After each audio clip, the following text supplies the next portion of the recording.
Hello everyone and welcome for joining us here at Level Up.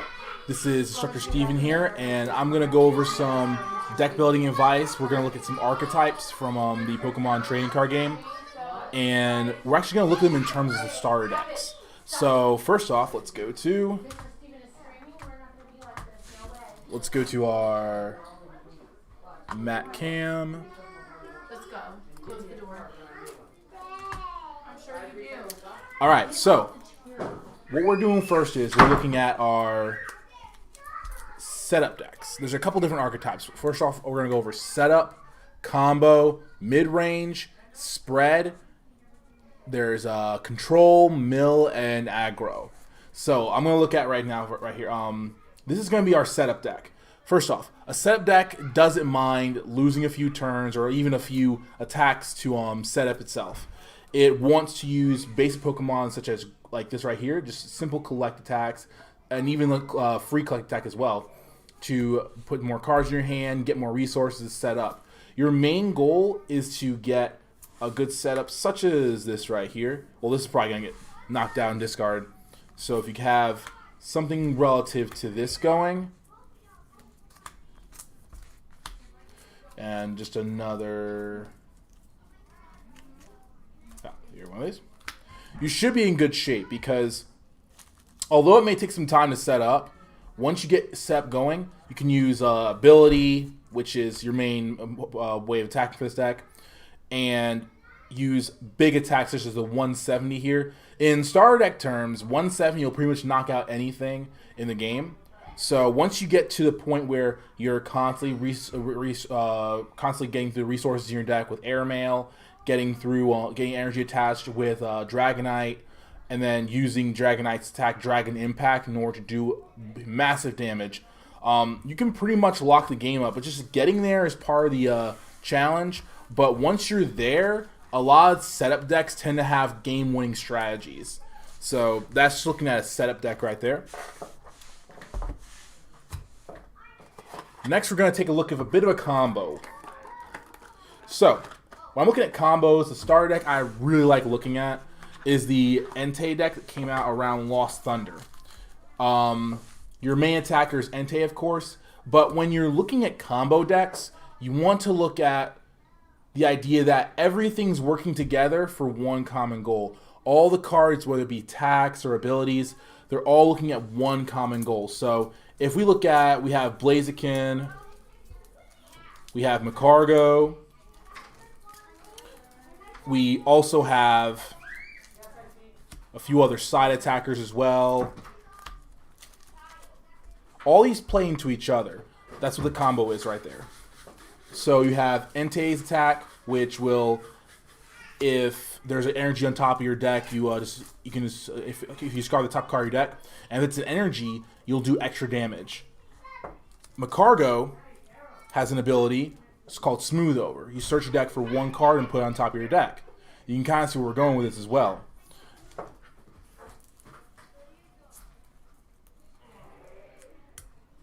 All right. Okay, gotcha. All right, so the combo here is going to be... Oh, so a combo deck. So let me actually back up a little bit and explain real fast. A combo deck is basically, it's going to need a bunch of smaller abilities, and attacks working together towards one common attack or an ability or one kind of win condition. A lot of times we'll have a deck where one Pokemon attaches energy from the accelerates your energy. Another Pokemon will search out your energy. Another Pokemon will put that energy where you can use it or get you consistency cards. And another Pokemon will attack based on all of these right here. So we got an energy acceleration.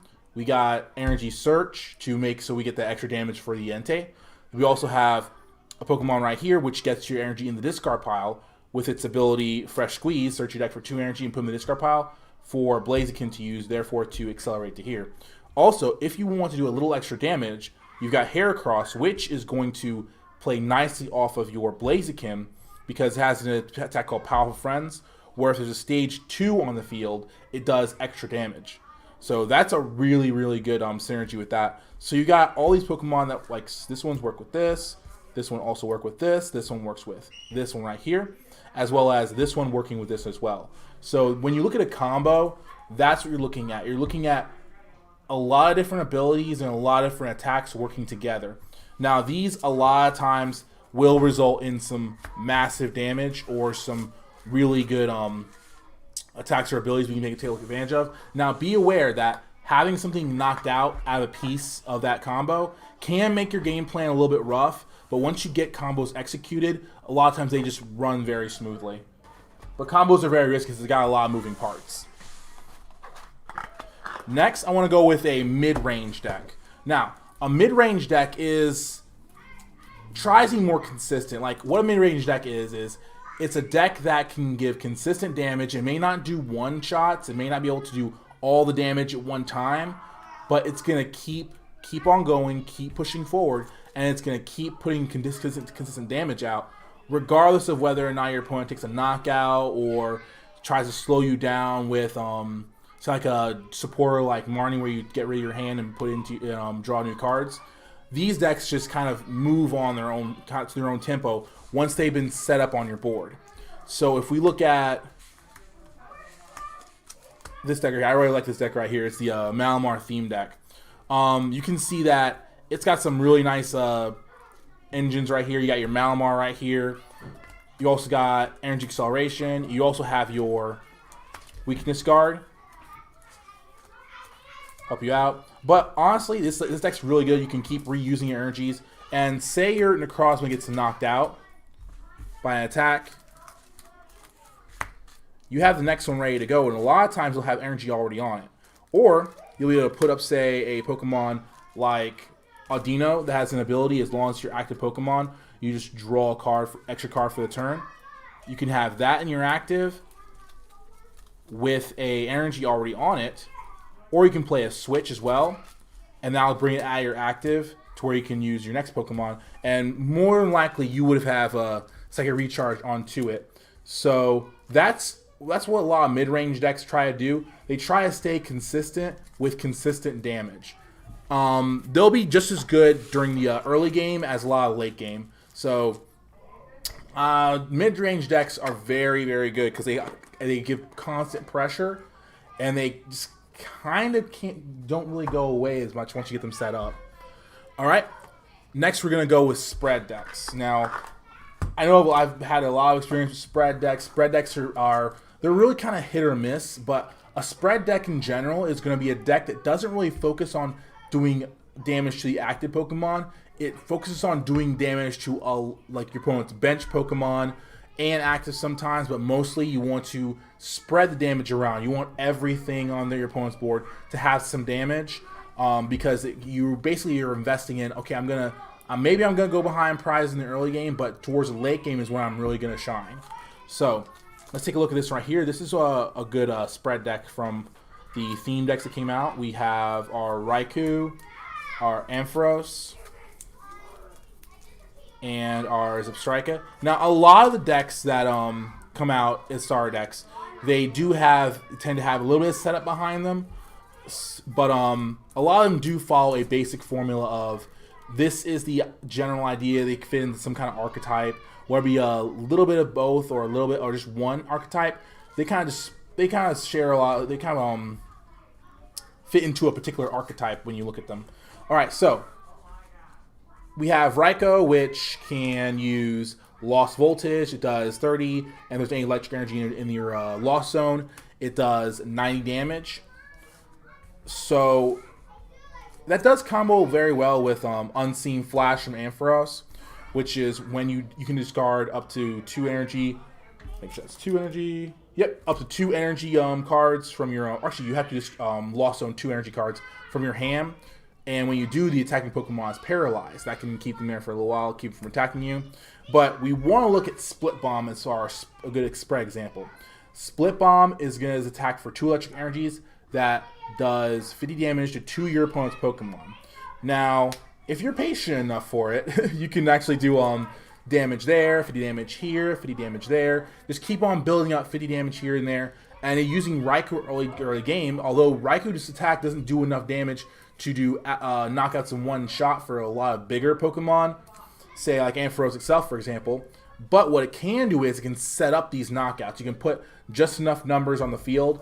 Like this thing will do about 120 damage if you have lost energy in Lost Zone. If you were to put 120 damage on 2 big Pokemon or 120 damage on a couple of different Pokemon, you can come in with Ampharos and say, okay, I'm going to take 50 damage here, 50 damage there, and I'm going to take multiple knockouts in one turn. So a key thing about spread decks is never count them out. Never assume because you're ahead of prizes that you're going to win the game, because spread decks are notorious for coming back in the late game and just taking games at the very end. So never, the key word is never count out a spread deck. The next thing we're going to move on to is control.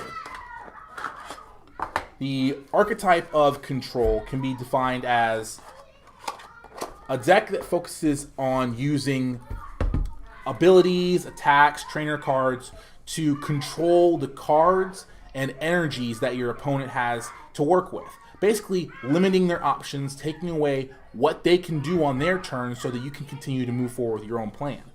Looking at that, we have our Inteleon deck here. This is a very nice deck. I like it. It came out in the Sword and Shield block. It has Inteleon, which has 2 attacks that are very good for controlling your opponent's hand. So we have Silent Shot, does 40 damage, and then discard a random card from your opponent's hand. That can work really well if you're playing something like Marnie to remove, bring their hand down to say like 4 cards, and then use Silent Shot to remove one of those cards from your hand. 3 cards can still give them hope to have a productive next turn, but if you take away the options, it can really limit what they can do. Next, we have what I like is like the energy denial part, is the Hydro Snipe. It does 100 damage, and then if you discard an energy attached to this Pokemon, right, you may put an energy card from your opponent's Pokemon in their hand. So this can basically slow them down. Say like you have an opponent who doesn't have energy acceleration but wants to attach up to like 2 energy cards in order to do an attack. You can say, okay, I'm going to Hydro Snipe, Hydro Snipe, Hydro Snipe, turn after turn, and they have to figure out how they're going to attach 2 energy to a Pokemon in order to attack. So you can keep them away, keep them at bay by just continuously using cards that control their hand or control their deck, or even control the cards in their energy cards they attach to Pokemon. All right, that's looking at control. So, in short, control sounds like what the name is. You want to limit your opponent's options by controlling the resources they have, whether it be energy, trainer cards, or even the deck they have left in general. How many cards they have left in their deck. All right. Next, we're going to move on to a bit of stall. Now, stall does work in many different ways. It's kind of hard to find a starter deck that exhibits great qualities of stall, but I think we have one right here. In the new Zamazenta deck came out in Rebel Clash. If you look at a lot of the key points of stall, what stall is you're trying to deny your opponent prize cards. Stalling is trying to last longer than your opponent. You want your deck to last longer. You want your Pokemon to last longer. You generally don't want them to take any knockouts. This can also end in wanting to have your opponent deck out, which is a major win condition. You can have your opponent just continuously try to knock out your Pokemon until they just run out of time to knock them out and they run out of cards. So a main key factor of stall is having big Pokemon that can take a lot of hits and still keep going. So if we look at Zamazenta, we have Guard Press. Guard Press for a metal and a colorless energy does 30 damage, and it reduces the damage that it takes next turn by 20. So effectively you'll have 140 HP. Now you can combine this with other cards. They're not in this deck right here, but you can combine other cards like Metal Saucer to accelerate energy, and you can also combine with cards like actually this one does have I think it has Metal Saucer in it. Well, anyway, you can combine cards like metal frying pan and metal goggles to reduce your the amount of damage you take, or even remove a weakness you have. And there are many ways to keep Pokemon from getting knocked out, but having attacks that keep them from getting knocked out is really, really characteristic of a stall deck and can make it difficult for your opponent to take prizes.